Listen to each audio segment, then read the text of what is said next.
नमस्कार, मी डॉक्टर राजरतन खंदारे, संशोधन सहयोगी क्रॉपसॅप प्रकल्प कीटकशास्त्र विभाग, वसंतराव नाईक, मराठवाडा कृषी विद्यापीठ परभणी. आज आपण कपाशीवरील गुलाबी बोंडअळीच्या व्यवस्थापनाबद्दल माहिती घेणार आहोत. या किडीची आर्थिक नुकसान पातळी ही 5 ते 10% कळ्या, फुले व बोंडाचे नुकसान किंवा सलग 2 ते 3 दिवस 8 ते 10 पतंग प्रति सापळा आढळल्यास.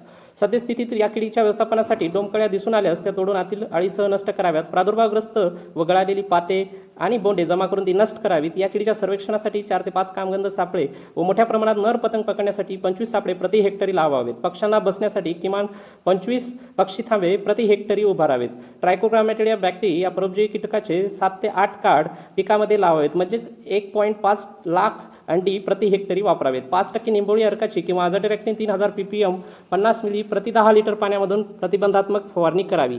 केंद्रीय कीटकनाशक बोर्डद्वारा काही शिफारशीत कीटकनाशके आहेत. यामध्ये प्रोफेनोफॉस 50%, 30 मिली, क्विनाल्फॉस 20%, 25 मिली, क्लोरोपायरिफॉस 20%, 25 मिली, thiodicarb 75%, 20 gram, emamectin benzoate 5%, 4 gram, chlorantraniliprole 18.5%, 3 मिली, इमामेक्टिन बेन्झोएट 1.5% अधिक प्रोफेनोफॉस 35%, 14 ग्राम, ॲसेटामाप्रिल 25% अधिक बायफेन्थ्रिन 25%, 3.2 ग्राम, फिप्रोनिल 15% अधिक फ्लोनिकामाइड 15%, 8 ग्राम, थायोमिथॉक्झान 12.6% अधिक लॅम्डासायथिन 9.5%, 4 मिली, क्लोरॅन्टेनिप्रोल 9.3% अधिक लॅम्डासायथिन 4.6%, 5 मिली, पायरिफ्लॉक्झिफेन 5% अधिक फेनप्रोपेथिन 15%, 10 मिली, प्रोफेनोफॉस 40% अधिक सायपरमिथ्रिन 4%, 20 मिली, क्लोरोपायरिफॉस 50% अधिक सायपरमिथ्रिन 5%, 20 मिली यापैकी एका कीटकनाशकाची प्रति 10 लिटर पाण्यामधून फवारणी करावी.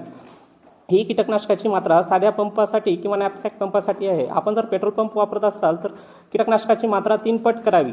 पायरिथॉइड गटातील कीटकनाशकाची फवारणी शक्यतो नोव्हेंबर महिन्या अगोदर सुरू करू नये. यामुळे पांढऱ्या माशीचा उद्रेक होऊ शकतो. धन्यवाद.